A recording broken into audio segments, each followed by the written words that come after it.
So, ayan nga, nagliligpit na ako dyan ng mga inimpake kong damit, be. Lugi ako kasi yung asawa ko nag-impake din. Tapos ako ba din ang magliligpit pabalik sa damitan namin.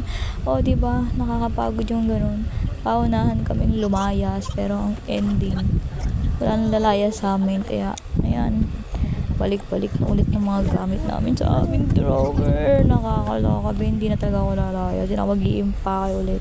Mag-away na tayo, magbugboga na tayo, be. Pero hindi na ako mag-i-impake ng mga gamit kasi nakakapagod. Lugi talaga ako. So, ayan, naglipit muna ako ng higaan ay kasi tinignan yung kalat ng bahay namin. Yung kalat ng kwarto. Ay, nako. Sarap maging nanay, hindi. Nakakaloka talaga.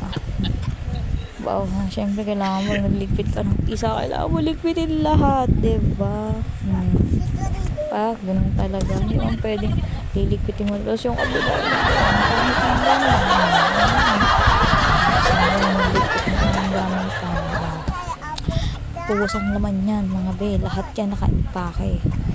Tapos, yun naman pala, wala naman palang lalayas. Nag-impake-impake pa, diba? Sinira lang yung nakatuping mga damit. Ginulo lang. Wala naman pala. Dami pang hanas-hanas. Nakakaloka talaga maging nanay.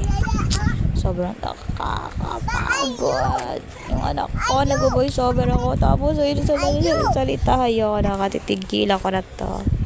So, yung anak kong bunso, nag-voice over ako. Tapos, diba? Tama na. Basta yun lang. Yan. Lipit-lipit lang ng damit dyan. So, dito hindi naman natapos yan at ayun. Forgive and forget, ika nga.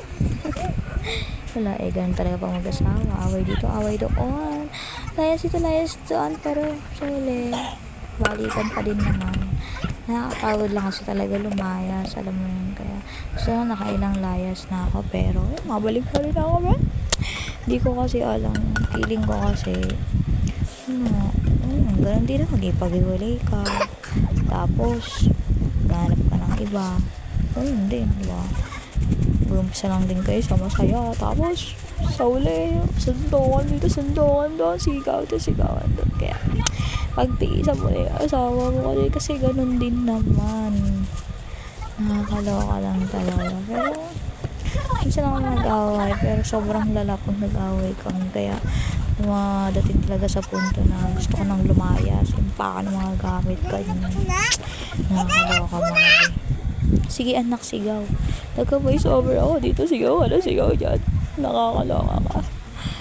So yan, yung mga anak ko dyan, nagtulungan nila maglinis. Ay, magkalat.